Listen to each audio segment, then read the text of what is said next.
I'm so glad you're here. We are going to begin by talking about what is self. So take a deep breath with me here. So whether you're here because you're trying to make your relationships better, your life better, you want to help serve other people better, I find that coming from your highest and best self is the best way to do that. And I tell my clients, and I've been a therapist, mediator, attorney for over 35 years. I'm an internal family systems therapist. I'm a Chopra certified teacher of meditation, yoga, and Ayurveda. And my version of self is somewhat based on the internal family systems version of self for a chance to be calm, clear, compassionate. So if you're here to help others, think of your clients. If you're here to help yourself, let's think of a relationship that you might be having some trouble with, some conflict with, and just focus on how you feel when you think about that relationship. In other words, what are you thinking about the other person?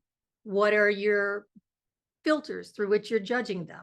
Do you have some walls around your heart to protect yourself in that relationship? And are you coming from the place in you that's calm, clear, and compassionate? Because that's what I'm calling self. Calm, clear, compassionate. IFS therapy talks about curious, connected, confident, courageous, a lot of C words, and I add grateful. So when we're feeling those things, we're more in self. But any client that comes to my office, so pretend either that you're coming to my office for the first session or you're seeing a client on your own. And I always feel I'm also a mediator. So I do a lot of conflict resolution with compassionate mediation. And I find that when people come to my office, they're very charged. Their parts are activated, meaning they're angry, they're sad, they're scared, they're hurt, and they don't have a lot of self energy available. So IFS talks about self as calm, clear, and compassionate. And when I was at the Chopra Center, we talk a little bit about higher consciousness. And what I mean by higher consciousness is we don't react from a fight, flight, or freeze reaction. We learn how to breathe. We learn how to be more calm in the middle of a storm. And we learn how to bring that higher version of ourselves to a situation. So whether we're talking about higher consciousness, whether we're talking about self energy, that's the goal. Because I find that when a couple comes to see me and they're at it with each other, their parts are activated. And I try to explain to them what that means. So I will meet with each of them individually, and I'm going to ask you to think about this in the context of either your relationship or the people you serve. So, what is the relationship you'd like to make better? And how does it make you feel? What does it make you think? How do you act? If you had a magic wand, what would that relationship look like? And what's in the way of creating that result? And then I explain to people that we all have different parts. We're not always in self. IFS talks about three parts: exiles, managers, and firefighters. I call them exiles, managers, and extreme parts. But the exiles are the parts that we learned in childhood weren't going to get our needs met. So if we felt sad, scared, hurt, we didn't want to feel that way and we pushed it aside. And those are the inner child feelings. What about me? Who's going to love and care for me the way I need? So as we exile certain feelings, we learn how to manage. And a lot of us manage by being nice, pleasing, caretaking. Some of us are hardworking. Sometimes we manage with sarcasm. But we put on what's called a pseudo self, where we're looking like we're calm, clear, and compassionate, but we're really feeling those exiled feelings underneath. And then what happens when we can't manage those exiles? We act out in extreme ways. So we get angry, withholding, panic. We go eat or drink too much. Sometimes people have affairs, get enraged, get depressed. There's all different ways for our parts to try to protect us, because when we're getting extreme, when we're eating too much or drinking too much, we can feel guilty about what we did, but we're still not paying attention to those feelings of sadness underneath. So learning how to be in your higher self and unburdening your parts, letting go of the limiting beliefs that those parts have carried, probably since your family of origin, and relating from your heart is how we do that. So I'm going to ask, hello, Dan, welcome. I'm going to ask if there's anything specific, because I have so much to share, I would like to tailor it to you. Sandhya came early and was talking about wanting to create a podcast and following her heart. And what I ask her is, what's in the way of that? What part is in the way of following your higher consciousness? So first of all, let's talk about ways to get to self. I'm going to offer you one right now. Take a deep breath, belly breath. Inhale, abdomen out. Exhale, belly button back to your spine. Inhale, abdomen out. One more time. Exhale, belly button back to your spine. Inhale, abdomen out. Exhale, belly button back to your spine. And the reason I'm asking you to do that is because when our parts are activated, when there's a part of us thinking we're angry, we want to be in a relationship, we want to do a certain thing, we're worried about doing a certain thing, there's a lot of monkey mind going on. And we can get to self by taking a breath, because that brings a little more space inside. You can also get to self by meditating. And I'm not talking about 20 minutes seated until you get to that Zen place. I'm talking about giving yourself permission to reboot, meaning even if you took 2 minutes and just breathed in a way that brought your consciousness to the present moment, it kind of interrupts that monkey mind and brings you an ability to respond to whatever's going around instead of react. So if you're in a conflict with someone and you're triggered and you feel angry, you can learn how to speak for that anger instead of from that anger. But you may have to do some unburdening, and we'll talk about that in a minute. But let's talk a little bit more about how to get to self. There's a lot of ways to get to self, whatever brings you peace. In fact, hi, Terrence. We're talking about being your best self, and we're talking about how to get to self. And one of the ways to get to self is to meditate. Just we're body, mind, and spirit. We're spiritual beings having a human experience. And when we meditate, we listen to the messages from our soul instead of taking marching orders from our egos. Because when we do that, we struggle, we worry, we procrastinate, we judge ourselves. But when we're coming more from a spiritual perspective, we're really able to be present and have a little more faith and trust that the universe is helping to support us. And if we move in the direction of what we're inspired to do and it feels right, we keep doing it. And if it doesn't, we can make a different choice. But we can make a different choice without beating up on ourselves. I always say our self is like our GPS. It's our internal guiding system. And if we could only learn how to relate to ourselves like a GPS in our car does, if we make a wrong turn, the car says rerouting, rerouting. It doesn't say, you stupid person, why did you turn in that direction? So our self can help our parts heal. So the first way to compassionately communicate, which is what we're talking about, is to connect to your best self. You can meditate, you can journal, you can go for a walk in nature, you can listen to music. Whatever brings you to that calm, clear, compassionate energy is self-care, is connecting to your higher self. For me, journaling works a lot, because when I'm journaling, I'm very aware that the words are flowing through me, and I can listen to my parts, take dictation of what they want me to know, and then decide the action that I want to do. So you can meditate, you can journal, you can go into nature, you can connect to your highest self, and then you can let go of your limiting beliefs. So the 4 components of compassionate communication are to connect to your best self, let go of your limiting beliefs and judgments, unburden pain from the past, and relate from your heart. So how do we do that? Well, when we're in self, we recognize that all of our parts have carried burdens from the past. And when I interview my clients in the first session, I ask them about their family of origin. What kind of family did they come from? What kind of family do you come from? What were your parents' relationships? How did you get along with your siblings? Were there any family secrets? Was there any addiction? And in those questions, I can see the influences that each person came into their relationship with. And when you look at your own history, and if you're having conflict with someone, if you look at their family history, it gives you a view from your higher self instead of your reactive parts. Wayne Dyer has said, when we change the way we look at something, what we look at changes.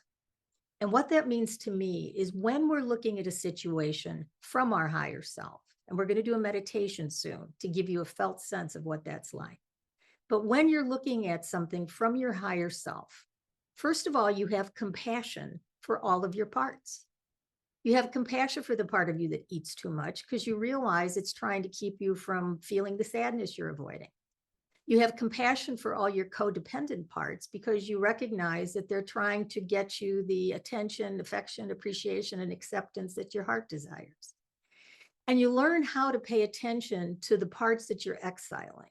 So you learn how to speak for your sadness, your hurt. Some of us have to learn how to speak for our anger if we haven't practiced that. But you do it in a way that allows someone else to listen with empathy. Because when you're using I messages about your feelings, not your judgments, your feelings, they can hear you. But when you're judging them, they tune you out. They get reactive. They get defensive. So the more self energy you bring to yourself, the more healing, the more inspiration, the more peace, trust, faith, all those spiritual words.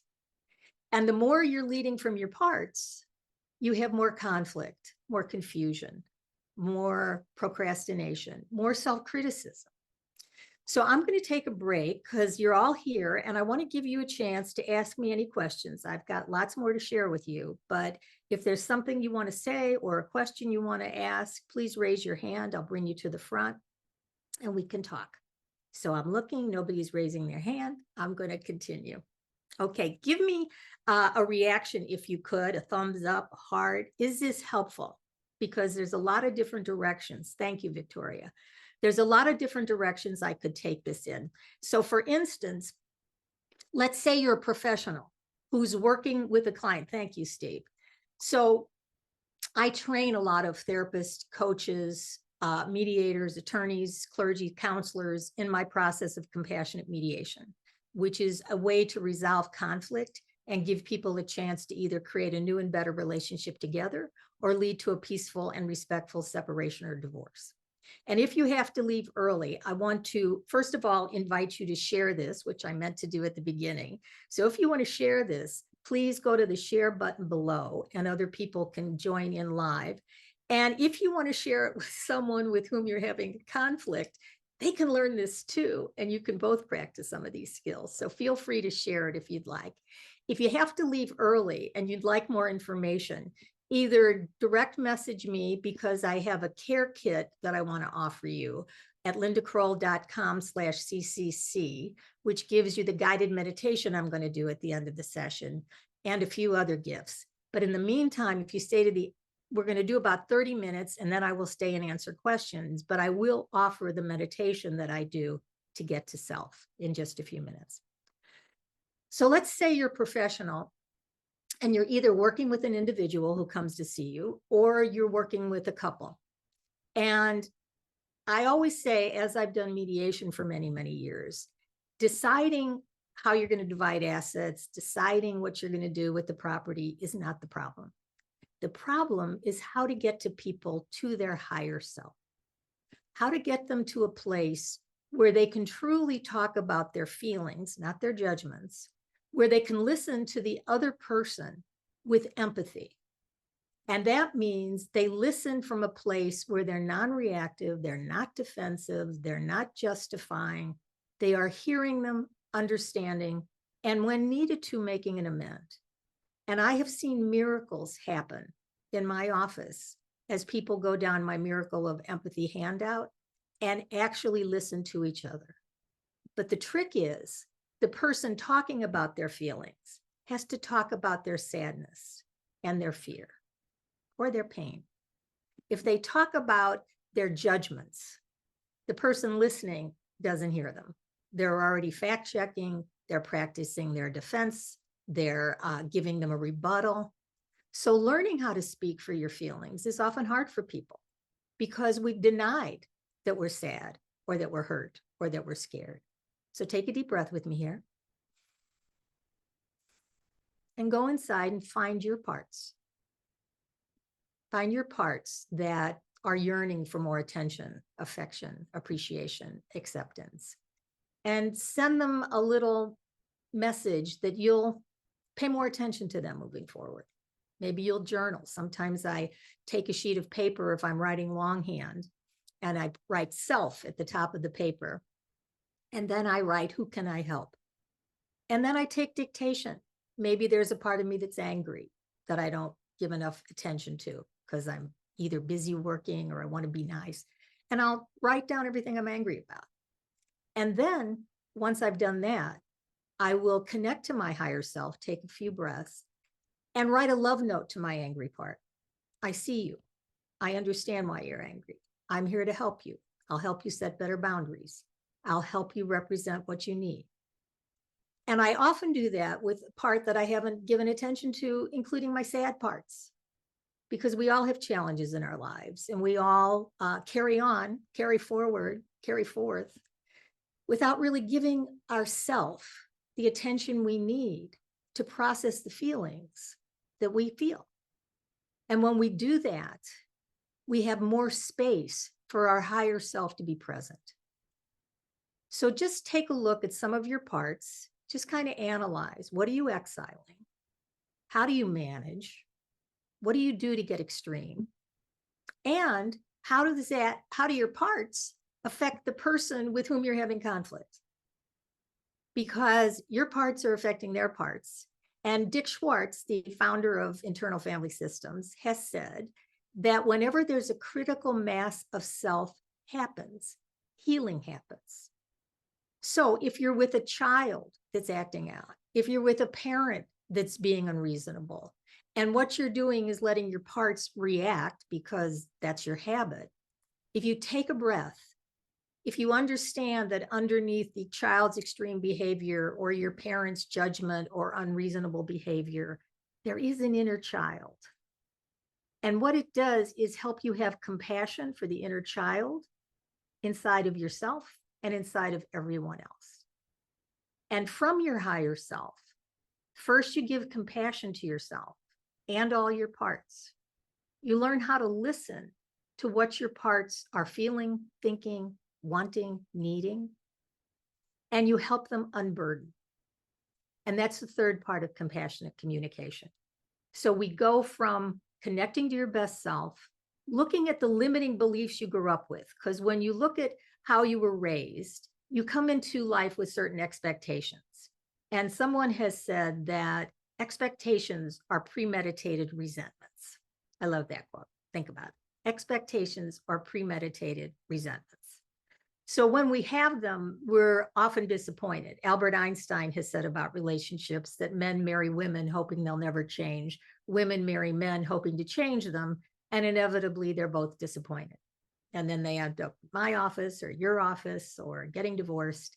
And often they don't have to. They don't have to because they haven't learned how to compassionately communicate from their highest and best self with empathy.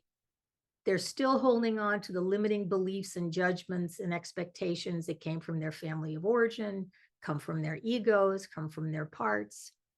And they've got pain from the past that's often triggered in the relationship that has conflict in the moment.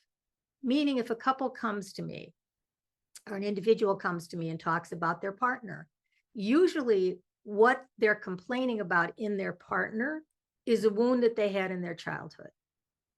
And helping them heal that wound is part of what compassionate communication and compassionate mediation does. And then once you have connected to your higher self, let go of your limiting beliefs and judgments, being willing to change them. Byron Katie does a lot of good work with limiting beliefs and judgments. Byron Katie is a woman who was depressed for many years and then woke up one day and realized that 85% of the problems people have is because we believe our own thoughts. What if we didn't? So she has a series of questions, and your thoughts are usually about someone else. He never pays attention to me. Let's go with that. Okay. Number one, is it true? Is her first question. Might be true. Number two, is it 100% true? No, it's not 100%. I'm sure there's some attention he gives you.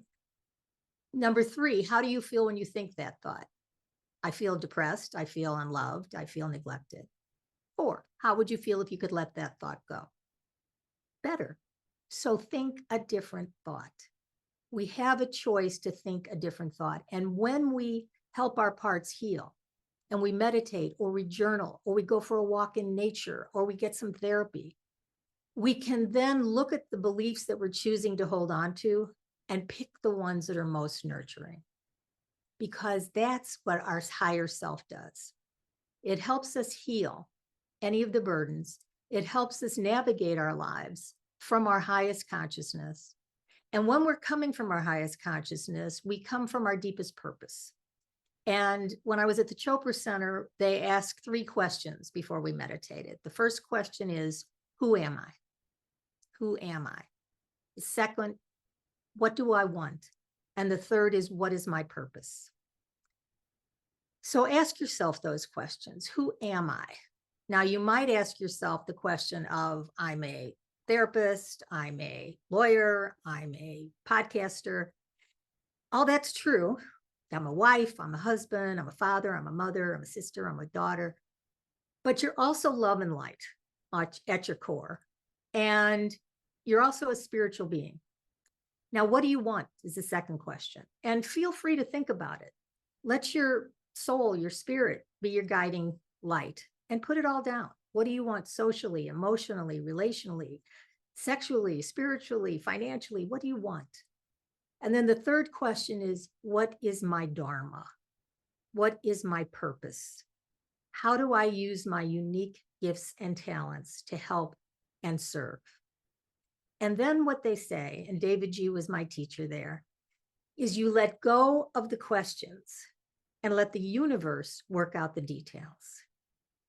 And the universe will work out the details if you're paying attention in the present, not ruminating about the past, not projecting the past into the future, but in the present. So when I go back to requesting you to take a breath, which I'm going to do again, you bring yourself back to the present moment. Now go inside and see what brought you here. I'm so grateful that you're here. There's a lot of places you can be. I thank you for staying with me, but I would really love to answer your questions.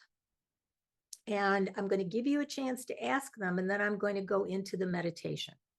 But any specific questions in terms of how this relates to a personal issue, how it relates to working with your clients, because the more we practice exquisite self-care, the better we are at healing our own relationships and helping our clients do the same. So I'm going to invite you today to think about what are 1 or 2 things you can do today for your own self-care. What road would you use to get to self? And in my care kit, lindakroll.com/CCC, or you can DM me, I'd love to chat with you to see how this could help you in your future, professionally or personally. But being your best self is something that I can do more professionally than I can personally, because when I'm in my personal life, I get triggered just like everybody else. In fact, I gave my daughter an option to be she was a therapist and a mediator, and she was actually the only person I let be a trainee for me. So she sat in on a mediation I did several years ago, and she watched me work. And after it was over, she came up to me and said, "Oh, Mom," she said, "why can't you be like that all the time?" So we can't be in self all the time. We are reactive beings. We are human beings. We are triggered. But we can love ourselves enough to know that we can give our parts the attention they need to unburden the pain from the past, And the more we have compassion for our own history, our own burdens, our own needs, the more compassion we can give to others and we can bring to the world. So I see that we have 5 minutes left. Hi. And what I want to do, if you'd like, and if you can't stay for it, go to lindakroll.com/CCC and you can sign up for the gift that has this guided meditation in it. But I'd love to offer it to you because what usually happens if we started out with think about a relationship that you had issues with, whether it's a child, a parent, a work partner, a spouse, and notice when you think about what they do and what you do and how they do it and how upset you are and how confused you are and do you want to stay or go or whatever you're thinking about. Notice that your body tenses, your stomach, your chest, it gets tense. So what we're going to do is a brief guided meditation, and I actually do this in my first session with anybody that comes to my office, whether they want individual counseling, whether they want couples counseling, whether they both come for a divorce and they're wanting me to be their mediator, whatever they need, they still get this initial interview asking them the questions about their history, the magic wand questions, so I know where they really want to go, some information that they give me about their family of origin so that I have some insights into what are their limiting beliefs, what are their judgments, what are their burdens. And then we do this self up the mountain meditation because everybody's doing the best they know how to do according to their level of awareness at the time. And when we talk about higher consciousness from the Chopra Center and David G., we're talking about getting to this place where we're not just in waking consciousness where everybody walks around reacting to each other, but we begin to transcend it when we meditate and realize that even though we're human beings having a human condition, reacting from our parts, we're all one. And when we connect to that oneness, when we connect to that higher self, we feel compassion in a way that brings peace to a situation. Thich Nhat Hanh says, the great spiritual teacher says, the way to peace is to go to one side and tell them about the pain and suffering of the first side, and go back to the other side and tell them about the pain and suffering of the first side. That is the way to peace. That's what we do with compassionate communication, compassionate mediation, when we're talking about empathy. You're speaking for the parts of you that you probably exile. You're speaking for your pain, for your hurt, for your sadness. You're putting down the filters by which you're judging other people. You're putting down the walls around your heart because you don't need them. You learn how to set boundaries from your higher self so that you don't have to codependently take care of everybody else. And you don't have to disconnect in a way that's a cutoff. So getting to your higher self is paramount. So let's do this meditation, and we're going to start now. So just take a couple belly breaths and just notice your body. And I often ask before I end, I often ask my clients, in fact, I always ask my clients, is what is their word for spiritual? So I'm going to ask you to think about it. What is your word for spiritual? Because some people believe in God, some people don't. Some people believe in nature, higher power, Buddha nature, whatever the belief is. If you attach a connection to that, so for instance, if somebody tells me that they believe in God, that's their word for spirituality, not religious necessarily. And I'll say, where is God? And they will say everywhere. And I'll say, inside of you. And they say, yes. And that's what we're doing when we're getting to self. We're getting to that divine energy inside of us. And now we're going to do it by closing your eyes, if you're somewhere where you can, and go inside. So take a deep breath. And as your feet touch the ground, imagine they're growing roots to the center of the earth. And as those roots go deeper and wider, you're going to feel very firmly rooted and planted and grounded, like a tree or a mountain. So whatever swirls around you isn't going to take you off your foundation. And you're going to invite that nurturing energy from the earth to come up your feet, your calves, your knees, your thighs, your hips, your groin, your stomach, your chest, and into and around your heart with all the feelings that are there. And then invite that energy to go up to your throat, your jaw, behind your eyes, your forehead, to the crown of your head, and then out the crown of your head, all the way to the sky. And invite down some energy from the sky, nature, higher power, universe, God, whatever out there for you.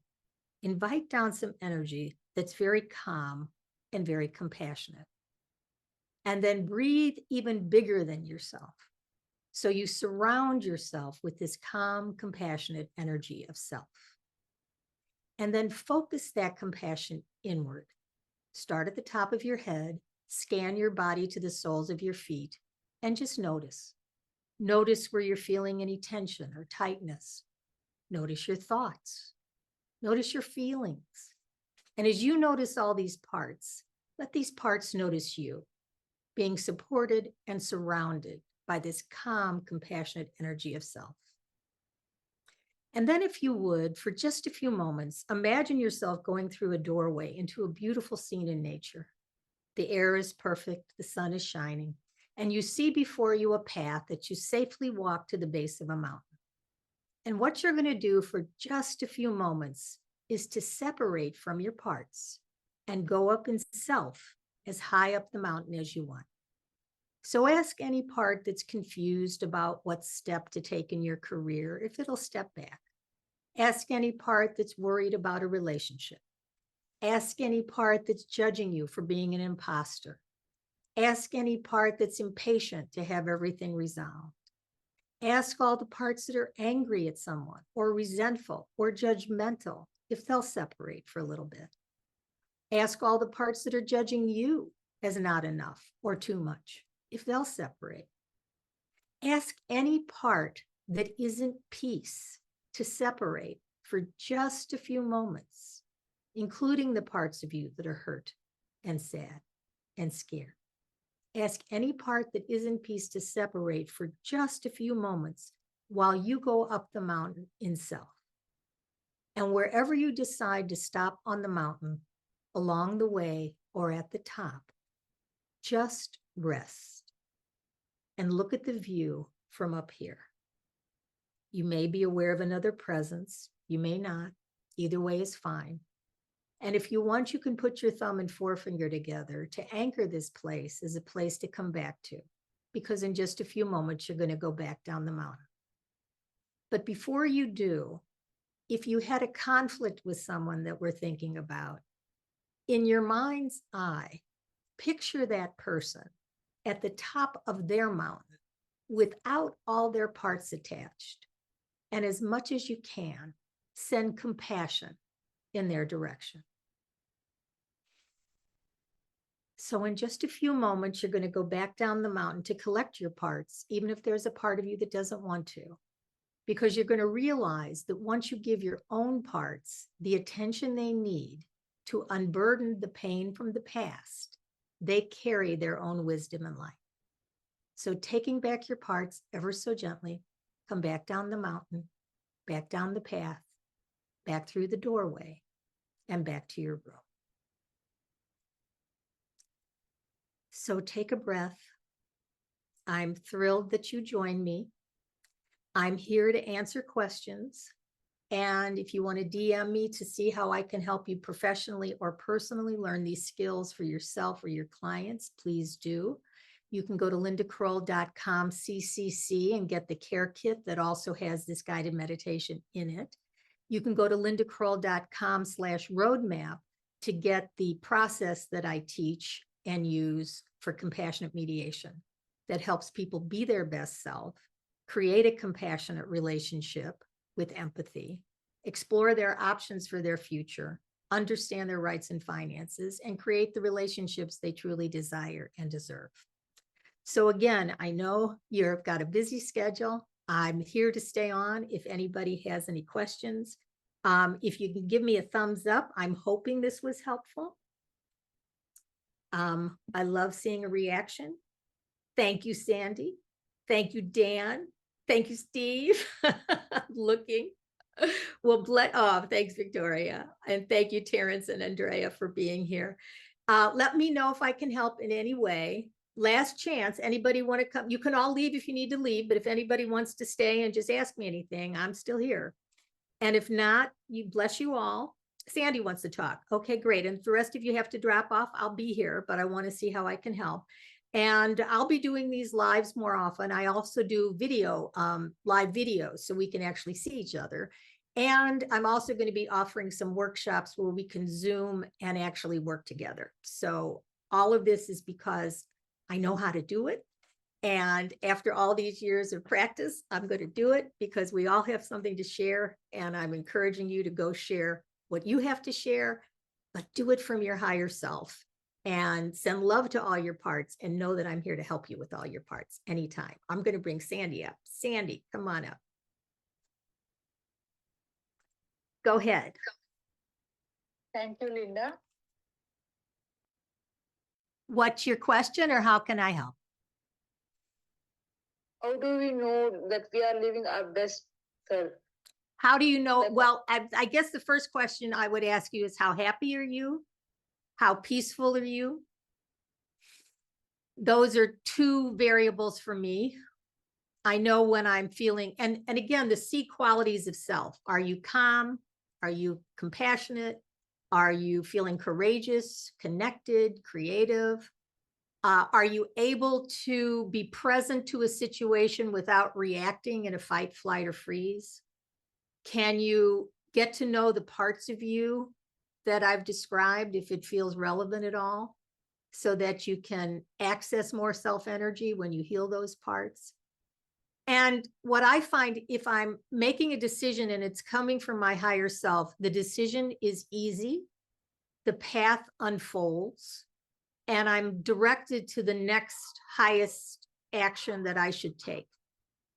And as soon as I start shooting on myself, which is a phrase I always try to avoid because it's just like it sounds, don't shoot on yourself. When you shoot on yourself, it's your ego.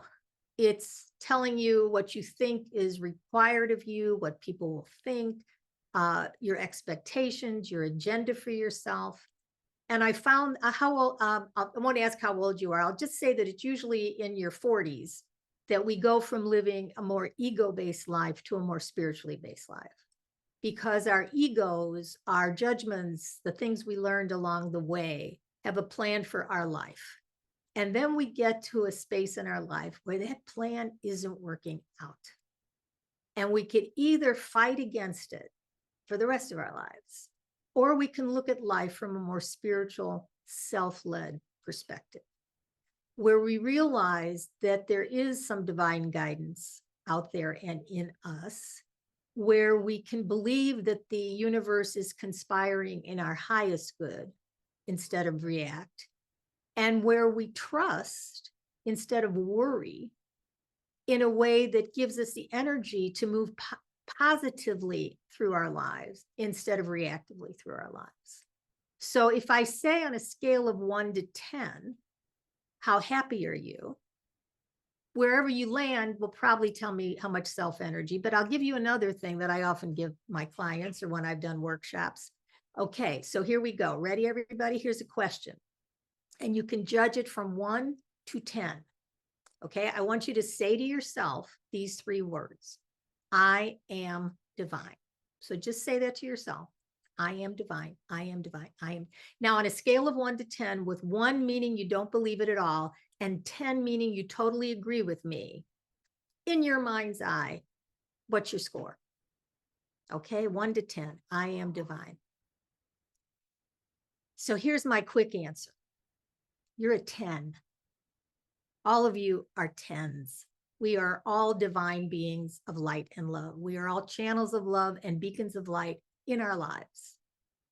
But we're human beings and we have our expectations and our judgments and our need to please and all the things that make us human. So if you're anything less than a 10, then what I'm suggesting is that that's a place where you could do some healing on a limiting belief or a burden that needs to be resolved. So I'm a lot older than most of you. I am actually 76. I say that because I'm finally owning it, that no matter how old we are, we can offer our gifts to the world. And I find that when I just want to be of service instead of any other issue, I can show up and be of service. That's why you're here. Hopefully I'm being of service. And whether I had a lot of people, whether I sold any programs was not the issue. The issue was I have some wisdom. I'd like to share it. I put it out there and you came, and I appreciate that. So does that answer your question, Sandhya, about what it feels like to be in self? Absolutely, Linda. Thank you. And I'm very grateful for you for being with me today. I'm so glad. I also want to, as long as I'm sharing everything with you all that are showing up, I have also had 6 different forms of cancer, including stage 4 leukemia, stage 4 lymphoma, stage 2 breast cancer, and a few others, which I have healed from. And when I was going through it, I connected to the part of me that trusted the universe to help me work out in my highest good. It got me through. And I'll share with you, after the first cancer, which was a colon cancer, I called one of my cousins to say I didn't need chemo or radiation at the time. I had it later. But I told my cousin I had colon cancer and I'm cured from the surgery and I don't need anything else. And my cousin, God love her, 50 years old, said to me, "Oh, Linda, that makes me so happy. That could almost make me believe all that shit that you believe." So pardon the French of my cousin, but to get to a place where you're living a more self-led life, a more spiritual life, sometimes you look a little woo-woo to the crowd. I will also share that a couple of years ago, my 41-year-old daughter lost her battle with addiction.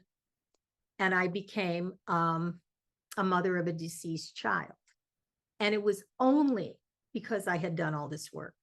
It's only because I leaned into my spiritual beliefs and my connection to my higher self and trusting the universe that I got through it. So being in self heals relationships, heals cancer, doesn't always, but it can, heals grief. And the more you learn it for yourself, the more you bring it into your personal relationships, to your professional life. And together, as we say, we can be the change we want to see in the world.